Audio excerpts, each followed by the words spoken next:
hello guys, good morning. So welcome back to my YouTube channel. This is Otoboy Zone. So ngayon guys, may share ako sa inyo itong wheel brake cylinder dito sa may rear brake system. So bakit sumisingaw to itong rubber seal? Bakit sumisingaw to siya? So isang dahilan guys, kung kinakalawang na yung wheel brake cylinder ninyo sa loob at ito may kalawang na rin, so yan yung nakakasira ng rubber seal dahil magagasgas yung rubber seal. Itong rubber seal nya magagasgas dahil may kalawang na dyan sa loob. So pag nasagasaan na yan kalawang sa loob, mapupunit unti-unti yung labi nito. Kagaya nito, kinalawang na. So dito may kalawang rin. Yan yung magdudulot ng leaking dahil yung labi nito masusugatan. Dapat yan 0-0 yung kapit nya, kumbaga wala siyang humps para hindi mag-leaking. Ngayon share ko sa inyo kung bakit nagkakaroon ng tubig to guys.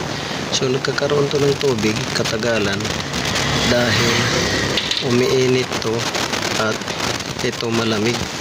So pagka umiinit yung brake fluid tapos malamig tong cylinder nya at saka yung mga piping, aluminum kasi yan, nagkakaroon yan ng build up ng moisture or magkakaroon ng build up ng water, lalo na kung taglamig yung panahon o tag-ulan.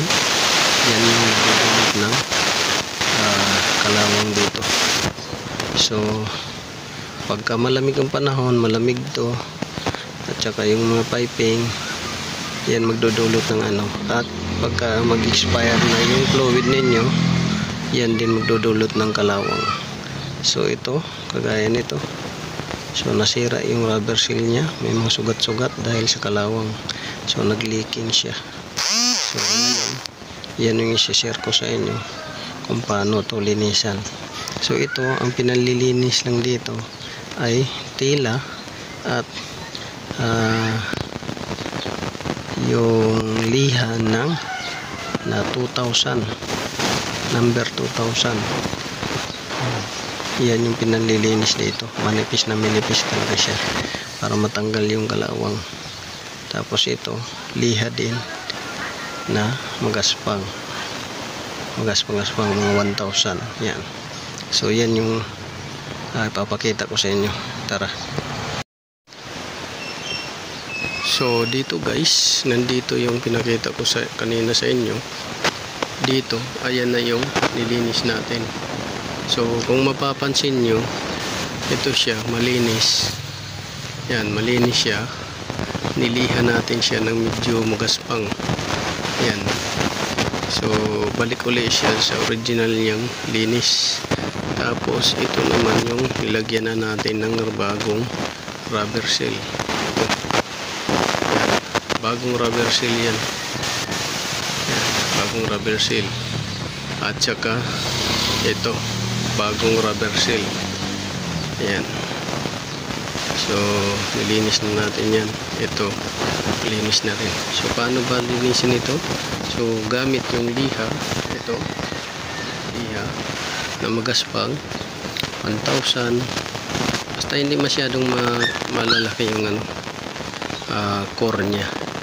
So nilihan natin yung ibabaw, pati itong mga singit sa kanal dito, pati yung dito. Yan, kailangan kasi malinis yan bago mo ibalik dahil yung kalawang na yun din yung magpaparami ng kalawang sa wheel brake cylinder. Pangalawa, yun din ang magkakaroon ng contamination sa system ng brake fluid o brake system mo. So yan yung lalo na kung halimbawa doon sa may ABS motor, magbabara yun. So masisira yung motor ng ABS dahil papasok doon, kakaroon ng contaminated at kakalang doon sa may mga butas na supply nya. So yan yung gagawin ninyo guys, linisan lang ninyo yan. Tapos kabit ninyo yung rubber seal ito. Yan, bagong rubber seal na yan. At malinis na, nilihan natin yan. Ayan. So dahil malapit na kasi tag-ulan, kailangan pagbalik natin yan ay malinis para hindi masyado siyang kapitan ng kalawang. Yan, nakagaya nito. So yung ibang parts andun, ibababad natin yan sa gasolina kasi grabe ang kalawang. Yan.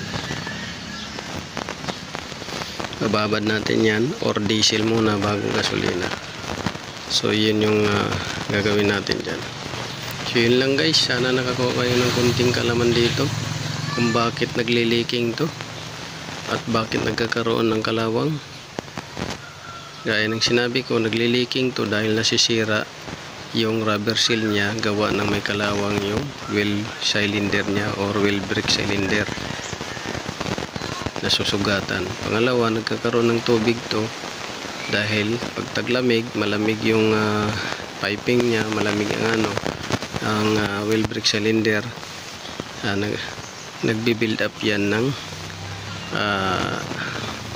moisture, lalo na doon sa reservoir niya pagka low level na. Tapos nag-expire din yung brake fluid katagalan guys, dahil pagka pinasukan na yan ng hangin at tubig, so yung hangin may composition ng tubig at saka rust. So yun yung nagiging dahilan based sa experience ko.